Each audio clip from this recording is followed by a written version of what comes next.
So this is my new book, Credit Builder Secrets.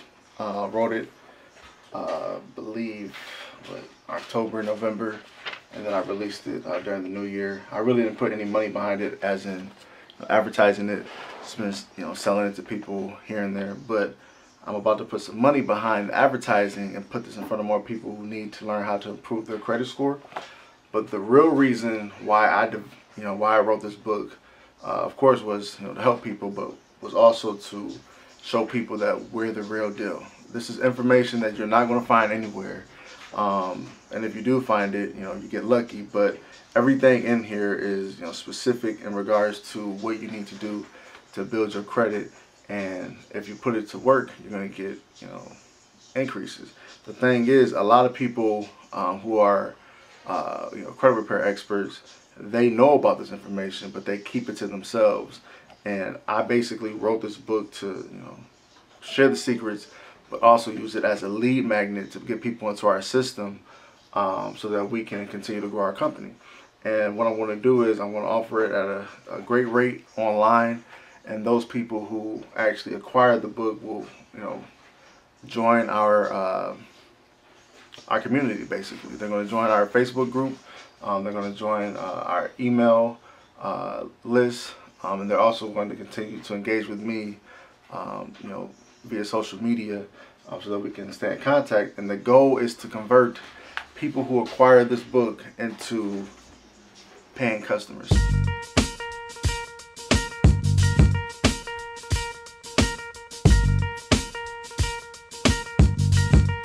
How you doing, boss? I'm great. How are you today, sir? Good. How many disputes we got now? To be honest with you, I'm going to guesstimate, not estimate, guesstimate, and I'm gonna have to say 9. Okay, that's cool. They didn't tell you about the accountability sheets? No, I have one. I've been trying to knock them out, but I was gonna go at the end of the day and just look at the ones that I did and just put it on the accountability sheet. Got you. That works if you actually do it. We'll see. I'll follow with you. Okay.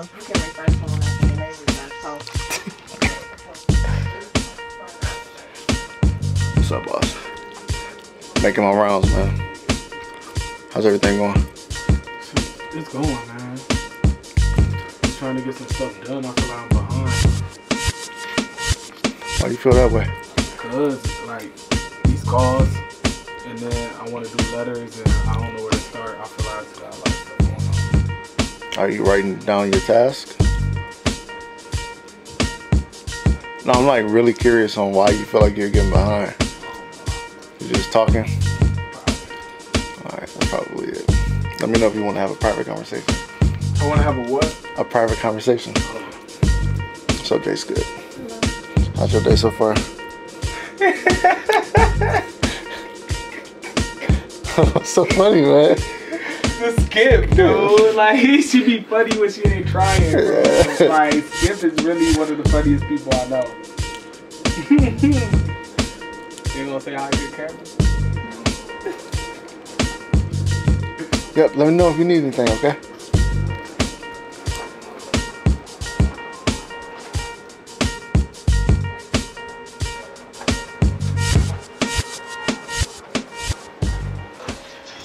Have you ever written out a budget for yourself? Never. Never in life? Alright, so right here is witness with the budget. I don't want to see it. Right. I don't want to see it. Alright, cool. It's just basically, the budget tells you what's coming in and what's going out. Right. Basically, where's your money going. But if you don't know where your money going, you really can't plan it. Anyway, look at that. Sis, you are so cute. You are so cute. Thank you. I'm serious. You're so cute. Did he say no about the budget? I better not see y'all at no club together, huh? Did he say no about the budget? When you said, did you do a budget? Yeah. You're a budget virgin? Yeah. No, that's what you are. What you'll need to do is do this as well. And then as you can see, I have the due dates as well. Right. So I know what is coming in, what's going out, and I know when it's coming in, when it's going out. And then from there, you can actually set yourself up for success, because you'll be able to, give each dollar a plan. Right. On our email list, we got about 4,000 people on our email list, and by the end of the month, I want to be close to, you know, 7,000 to 10,000 people. It's going to happen. So maybe 2-3 episodes from now, you're going to see that email list, and then you're going to be like, wow, you really did it. But take a look at this really quick so you can see that I'm not playing. All right. Okay. See that?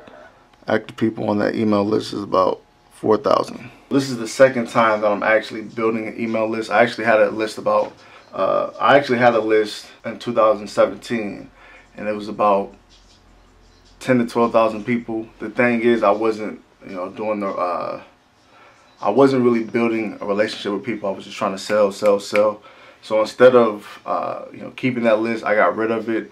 And at the beginning of the year, I started from scratch. So these are all new people that we acquired since January, not including our you know, credit repair clients. But now I'm actually about to put money behind our advertising efforts so that we can grow this list a lot more. And this time, instead of just trying to sell, I'm going to try to you know, build relationships. So, like with Experian or Credit Check Total, the Experian one, it updates every day. Oh, really? But TransUnion and Equifax, it updates monthly. I don't know how often it updates. Okay. Yeah, that's the first time I ever used that service, like with my credit card app. That's dope. How many points did it improve? I really don't even remember. I just saw that score. I was like, hey, oh, shit. That's dope. I was like, look at God. Payment history. Sometimes you'll see sporadic payment history. For example, so these are the months: January, February, March, April, May, June. Okay. And let's say an account is on time. What it will show on the credit report is okay. Okay, so every month they're on time. And then March they have a hiccup. And instead of it going from, you know, on time to 30 days, it'll go from on time to 60 days, for example. And then it'll go to 90 days. And then, you know, maybe, okay. So the thing is, when you notice that, how can an account be on time one month, and then the next month it's 60 days past due? That's obvious. That's an obvious error on the credit report, and we can use that to our advantage. Like, for example, we'll dispute it. This account is reporting inaccurate payment history. Please reflect on time. Nope. If the account is, let's say that it's a charged-off account, and it's showing negative payment history. Instead of asking them to improve that, we want them to remove that account. So we'll either say, please delete this account off my credit report, or we can say, if it's an open account and it's actually in good standing, it just has late payment history, we can say the payment history is reporting inaccurately. I was never past due on my account 60 days. Please remove the payment history from my credit report. Not the actual whole account, but just the payment history. Okay? But that's a factual dispute because we're not lying. Sometimes you'll see, okay, 30, okay, 30, 90. So the thing is, on time, 30 days late, that's possible. And then they pay the account up and catch it up, and then they're late again 30 days. That's possible. But how can you go from 30 to 90 days within a 30-day cycle, right? So that's an obvious error. And instead of just trying to get that corrected, remove that payment history, because that's going to help the client's credit report in that specific account tremendously. Okay? But yeah, you'll see that a lot, actually. Account types, you'll see revolving, you'll see installment, you'll see collection, charge off, all that crazy stuff. The thing is if I have a car note, and let's say that car note balance is $5,000, and the car note, instead of showing up as an installment, instead it shows up as revolving, that could really hurt somebody's credit report. Let's say that their credit cards equate to $500, a $500 limit, and then all of a sudden this card note is showing up as a revolving, that makes them look like they're maxed out well above their credit limit, and it hurts their credit utilization, which will drop their scores tremendously. So if you see accounts that are with, you know, and as you work on the credit report, you'll be able to notice which accounts are installments and revolving by the creditor name. But once you see an account that, you know, let's say is with Lincoln Auto, but it's showing up as a revolving, that doesn't make any sense. Right. That's an obvious error and it's hurting the client's credit report. Now the thing is, if that is reflecting positive payment history, like everything about it is positive, instead of trying to get that account deleted, we'll want to get that fixed. This account is reflecting a revolving, it's actually an installment, please update your records. You have to be very specific in your dispute. Either we want to delete it and we you know, just share information pinpointing the inaccuracy without getting too clear on what exactly is going on, because we want them to investigate that. But if it's something where it's hurting the client but it's a positive account, we want to be specific on exactly what they need to fix so that it can help the client. High balance versus past due. So let's say that someone has a credit card and it's a charged off credit card, and the past due is 1,000 and the high balance is 500. Okay. What do you think about that? Doesn't make any sense, because how is it past due 1,000 but the balance is only 500? The high balance, right? So how can the high balance be lower than the past due? Right. So that's inaccurate information. A lot of people don't pinpoint that, but you'll see that a lot. And if it's a charged off account, we want that removed so we can, you know, share that in the dispute.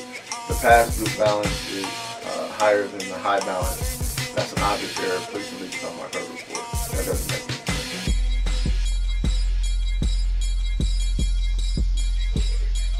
Hey, how are you doing today? I was calling to inquire on your meeting spaces. I was wondering if you had any availability for April 28th. I need a room about for 100 people. Yeah. Thank you.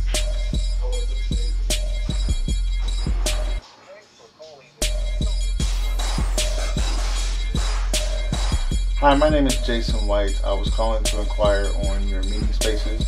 I need a room for about 100 people. I was calling to see if you had availability for the 28th.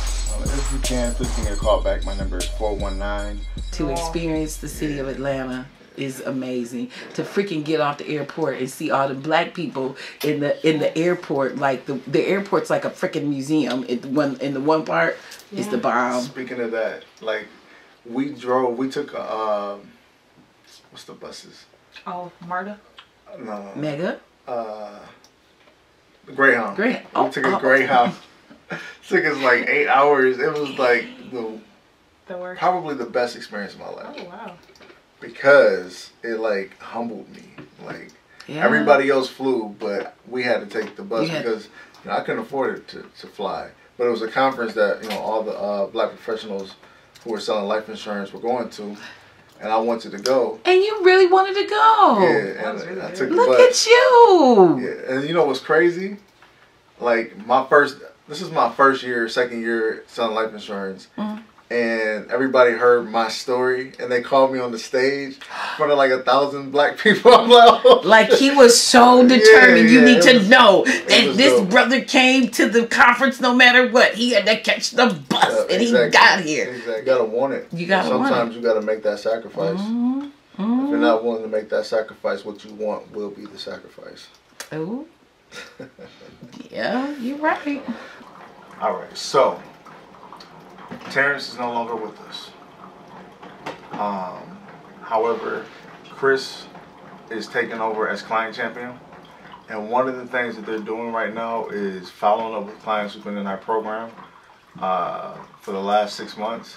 And now we're offering 45-day scheduled phone calls. Okay. So what I would want you to do, maybe for the next 2 weeks until we go through the whole list, is after you complete all your tasks, I want you to look at Chris's calendar.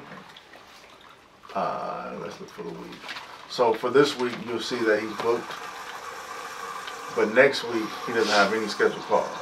So basically, I need you to schedule 8 calls a day, and then this is going to allow us to, you know, communicate with our clients and stay in touch with them. And then once we get them scheduled once, they're going to automatically be in our system. And basically every 45 days, they're going to have an opportunity to schedule a phone call. The thing is, we have to start that automation. But in order to start it, you have to schedule it. Okay? You don't have family here. So when you guys want to do stuff together, what do? We don't really do too much. Because we don't have anybody to watch your kids. That you can feel comfortable with. Why are you trying to like finish my sentences? So something interesting that I've been noticing for the past couple months, people will sign up for our service, and I feel like they get scared and then they cancel. I think so. But like, I don't know what's going on, but they're realizing like, okay, I should have gave this company a chance. They call back and sign up again. Like that dude right there, Mr. Smith. Yeah. He canceled, and then he signed back up. So right, and it's probably that they, you know, because they start thinking like all these things that have to happen, and one thing I noticed is this one guy, he didn't understand that like for his privacy guard that it was gonna cost him $1 because he kept saying, well, I just got my job and I'm waiting on my first check, and I said, well, it's only gonna cost you $1. He was like, really? Like, I don't know, he probably didn't read his email because and the website, it like specifically says that this is a requirement of our service, right? And he just didn't.